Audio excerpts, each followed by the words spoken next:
let's go live to Ottawa. This is where the Canadian Labour Congress, Canadian Chamber of Commerce, and the Federation of Canadian Municipalities are speaking about the impact of U.S. tariffs.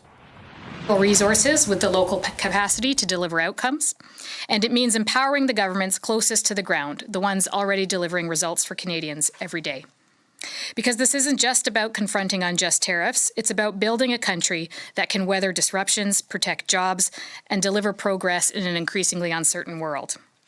Today, together with Labour and with business, we stand together to send a clear message. We stand united for fair trade. We stand up for the people and communities our collective members serve, and we stand ready to build together. Merci. And with that, I'm pleased to turn it over to Candace.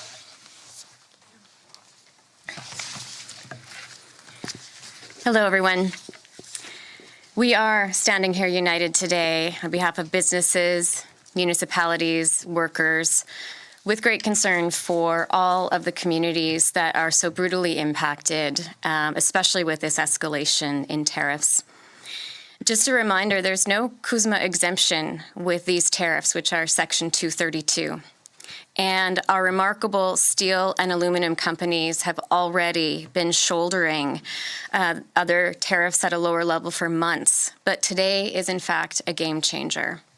According to the Canadian Steel Producers Association, tariffs at this level, 50%, effectively close the U.S. market for half of its production, and this is indeed catastrophic. And there is a massive ripple effect throughout businesses across the economy. We've said many times just the threat and uncertainty that tariffs bring does in fact affect all businesses. But now with this level of tariffs in our communities, we have to think of the horrible ripple effects. When one industry might go down, how many other businesses in those communities rely on that business? And how many jobs and people and families rely on those businesses that rely on business? So we look at this escalation as reckless, and one that doesn't make any sense and is in fact strategically short-sighted. Because in addition to the impacts that our communities are facing, tariffs at this level don't just harm the Canadian industry and our Canadian communities. They strain the very supply chains that in fact keep both economies running in Canada and the United States. Costs are climbing. And in fact, there could be a pathway here where self-harm runs its course. The U.S. decision to double tariffs on Canadian steel and aluminum is both deeply troubling and strategically counterproductive. And it undermines current efforts to redefine our economic and security relationship with one another. This is not the first time we have seen steel and aluminum tariffs. 2018, we faced this, and we have the facts and the data that prove it was a failed policy. One could say it created some jobs, but we must finish that sentence. While it created 1,000 steel jobs in the United States, in fact, 75,000 jobs across steel-related industries were lost. So when we look at what is, in fact, the rationale, I do struggle with that, as many of us do. Why is this happening? It doesn't, in fact, make a lot of sense. I can understand, however, the aim to protect an important industry. But in fact, then, it's illogical to penalize a close defense ally in the name of national security who might share some of those aims and objectives of protecting an industry. And in fact, if you just take a step back and look at an attempt to transform an economy, you would think you would involve the economy that you are most highly integrated with.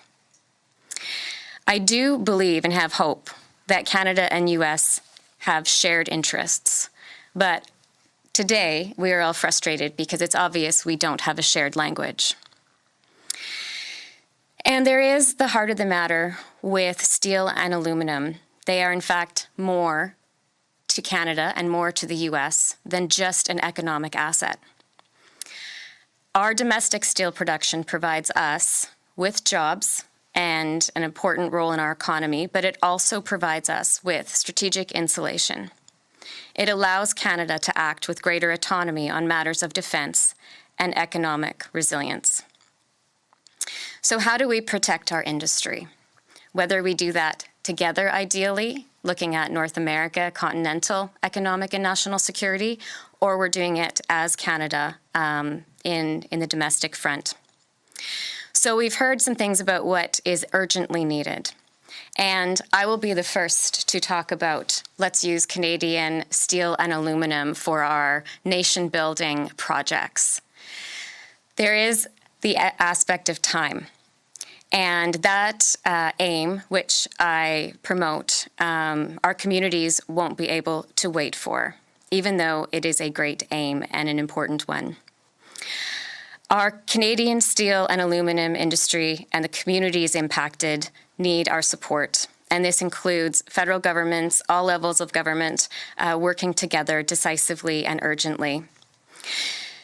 For businesses in the U.S. importing Canada's steel and aluminum, those costs are already high. But we do have some U.S. steel coming into Canada now, tariff-free.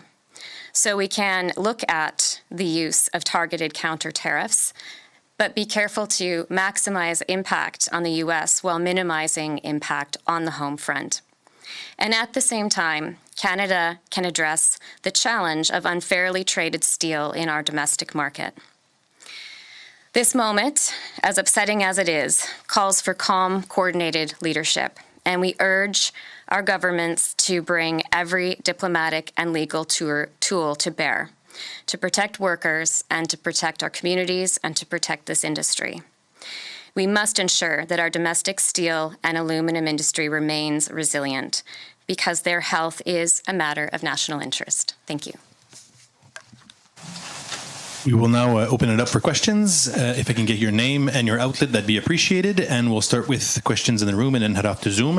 On va débuter la période de questions. Okay, so we've been listening to a joint statement, a joint press conference from the Canadian Labour Congress, Canadian Chamber of Commerce, and the Federation of Canadian Municipalities speak about the impact of U.S. tariffs. We're talking about 50% tariffs on steel and aluminum.